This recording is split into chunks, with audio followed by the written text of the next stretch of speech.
Hello, I'm recording this video to show you how to draw a histogram. Now, there's a key difference between histograms and bar charts. The main difference with a histogram is that the area equals the frequency. That means we're going to have a series of bars where this area, this 18, 23, 17 and 21, each of those must be the area of each bar, not the height. So, there is a formula that can help us, but I'm going to show you where that comes from. So here is a bar that could be in our chart. And let's say I'm going to look at this bar here. It goes from 5 to 10. The width of this group is known as the class width.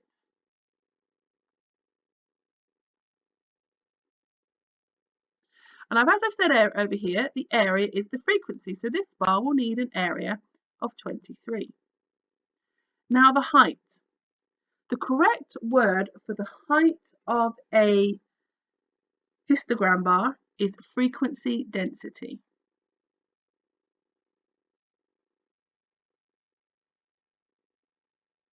And this is because if you think about the word dense, it's about how compact or spread out things are. What we want is in each bar, each of the items within that bar to have its equal space, have an equal area. So therefore, it's called frequency density to ensure we scale the bars all correctly. So every object in this example has the same space. So as I mentioned, the height is frequency density. So I'm just going to take the moment to label my y-axis here for in a minute. So using your knowledge of area of rectangles, we know base times height equals the area. So if we did the area divided by the width, it gives us the height. So in histogram terms, the area is the frequency. We'll divide it by the class width.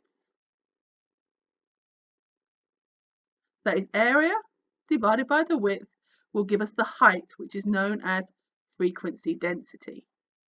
This is a formula you need to learn. It is not on a formula sheet.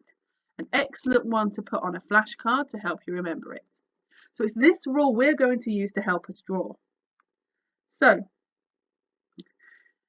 the first thing, the class width. The first group has a width of 5. The second group has a width of 5. The third, a width of 10. And the last one, a width of 30. It's absolutely fine that the groups are different widths.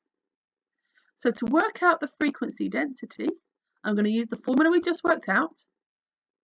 I've got a frequency of 18 and I'm going to divide it by its width. And that will give us 3.6. On the next one, I take the frequency divided by its width, and that gives us an answer of 4.6.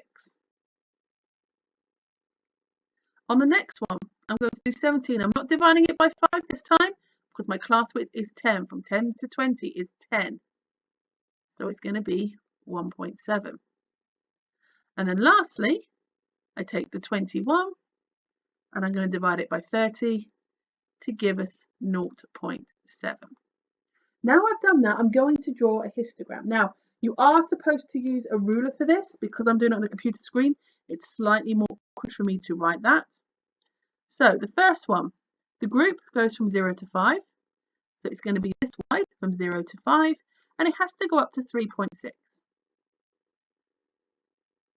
So I'm going to try my best to draw a straight line here, but of course in an exam you must use a ruler.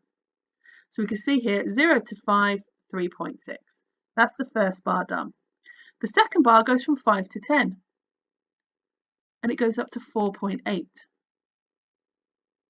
So I've gone up to 4.8, and along the bottom, I'm doing the best I can for my straight lines here. Apologise, I can't use a ruler on this program. 5 to 10.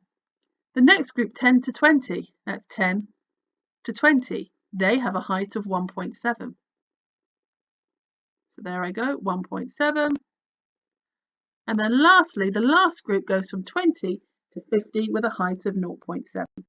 You do drop marks if you don't use a ruler, so I would not get full marks for my version because I have not been able to use a ruler.